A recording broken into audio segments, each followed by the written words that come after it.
So today I'll be doing a video discussing Fairy Tail Next Generation leaked and why Hiro Mashima has been leaking Fairy Tail Next Generation news to us for the longest of times. But before I get to that, I just gotta say, make sure you guys go ahead and subscribe to my My Hero Academia channel. I will be posting a lot of My Hero content over there, and you guys have been asking me about my Q&A, when am I going to upload it over here. Once that channel reaches 1,000 subscribers, then I will do the Q&A, so make sure you guys go ahead and subscribe to that. But without further ado, let's go ahead and get to this video discussing the Next Generation leaks, because there were a lot of leaks that did get me hyped up for the future of Fairy Tail. Now, like I said, Lucy, she has revealed a new star dress, and it has been confirmed that her star dress, this is possibly the strongest one that we've seen so far, because it is an official fusion of two of them. We know that it is a mix between the Virgo and Leo, and that means that there's possibly more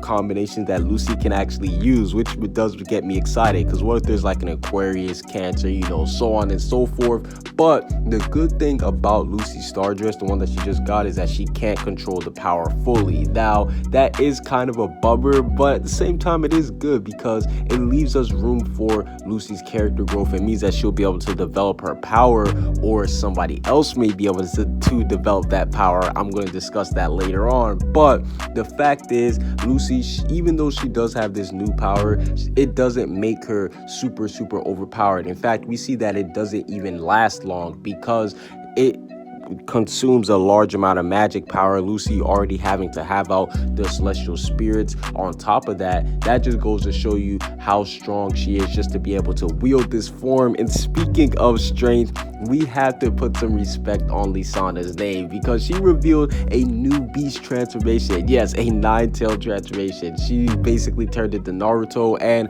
we saw that her physical strength, it did get boosted up a lot. It was on par with Lucy, and we definitely seen that Lisana, we can't sleep on her character anymore, because I know a lot of Nali haters, they were basically excited when they were seeing Lucy beat her up. But it's looking like that these two are actually equal in terms of strength. But then we see Lucy's new ability is able to just fire off a huge blast, and it's able to just completely wreck Lisana, and it really does show you how strong she is, because this was kind of like a fairy glitter type technique, except she was able to use it without having to, obviously beat Kana and stuff. But we do see that Lucy, she's able to one-shot Lisana, and her new ability is actually pretty strong once she actually does learn to get the hang of it. But she is not able to harm Elfman and Mira, and that is where I have to say, Lucy, she's going to be in so much trouble, because she has to fight Elfman and Mira Jane, and these two, they're both super strong. I love the way how the power scale has been going. If there's one thing that I gotta say,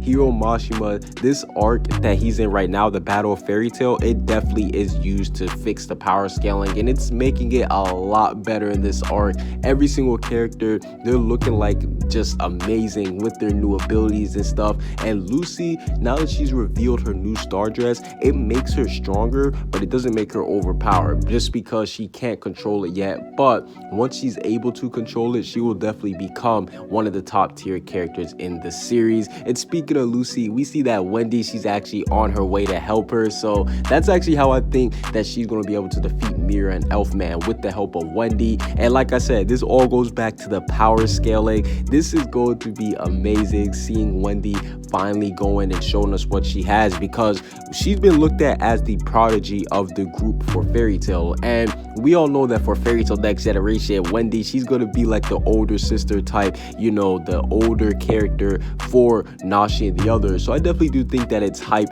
that Wendy is starting to get a lot more shine now, especially in Fairy Tail 100 Year Quest, because they're setting her up to be that main figure role for Fairy Tail Next Generation, which I actually do like a lot. And we could actually say that Lucy, she actually strong, because her power was strong enough that Wendy was able to see it from far away. So yeah, props to Lucy there. But we found out that Toka, she needs Aldron's power in order to fight Ignia and the other Holy Pentadrakes. And this makes me think, is Ignia stronger than Aldron and the others? Because this might mean that she's admitting that she will need somebody that is as strong as Aldron just to fight Ignia, or maybe she's just acknowledging how strong Aldron is and she just wants more manpower behind her. We don't know, but regardless of the fact, I think this does confirm that Toka, she is not stronger than the Holy Pentadrakes. And this is good news because it goes to show you that dragons still rule in Fairy Tail. Yes, dragons, they still rule in Fairy Tail. We know that dragons, they were a main theme. And a lot of people, they're starting to wonder if dragons were still going to be, a main threat in Fairy Tail with the introduce of demons, all that other stuff, gods, all that. But it just goes to show you that dragons, they still are the strongest when it comes to Fairy Tail, because Toka the White Mage, the new villain, is basically admitting that she does not have enough power to take on the Holy Pentadrakes by herself. And one of the biggest moments was seeing new Jerza moments. Yes, if you guys are a fan of Jerza, actually, if you aren't a fan of Jerza, then what are you even doing watching this video? But no, in all seriousness, we see that Urza versus Jalal, it is going to happen. And this is going to be a huge thing because this is going to push Jerza. We see that Hiro Mashima, he's already throwing in comedic aspects. Jalal telling Urza to come at her with the clothes off. That is just Hiro Mashima comedy 101. But it makes you start thinking, will Toka use Jalal's memories in this battle? Because we know that while they are underneath the White Mage's spell, she can still use their memories and stuff. And I think that she may actually manipulate Jalal in this fight with Urza so that she could actually, obviously get the win. But Urza, she's looking like that she will actually have Steel Resolve, because she's actually holding her own when Jalal was tempting her to come at her. So that was actually pretty funny. But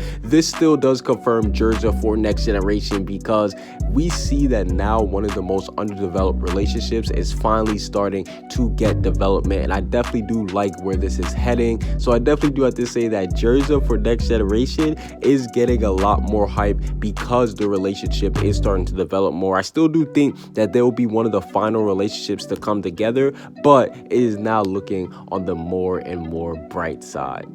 And speaking of the bright side, we have to discuss the battles, because Natsu versus Gajio, it is heating up severely. And I just want to say a quick little side note. You can tell the difference between the anime and manga when it comes to, I guess you could say, the censoring, because even with last week's episode where they showed Natsu versus Zeref, it was supposed to be a lot more bloodier and gorier than that. Let's just say that Natsu's arm, it should have been like bones and flesh when he was fighting Zeref. But obviously the anime, they want to censor it, which leads me to say that why I believe the Fairy Tail manga is the best way to experience it, because you're getting the full Fairy Tail experience, and you're seeing that with the battle between Natsu and Gajio.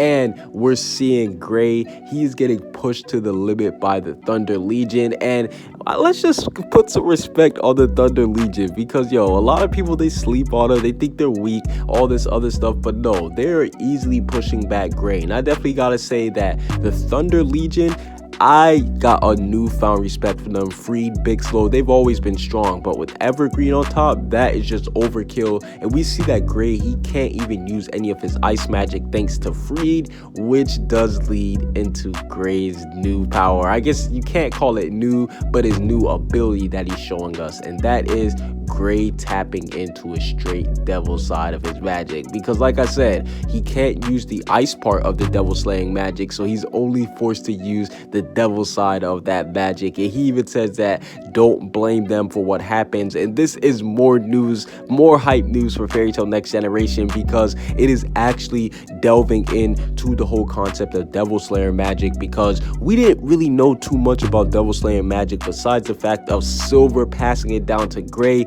But now we're figuring out that you can just use the devil magic itself, which is super exciting. And I think this is hyping up for Next Generation. I believe all this is hyping up for Next Generation. Lucy not being able to control her power, because Lucy, the fact that she's able to combine her power is hyping up Nashi Dragneel, because if Nashi gets Lucy's power, she's going to be able to use this Star Dress, this version of Star Dress. She'll probably be the one that does perfect it, and on top of that, she'll still be able to use Dragon Slayer magic and all that great stuff. So I definitely do think that is going to be hype.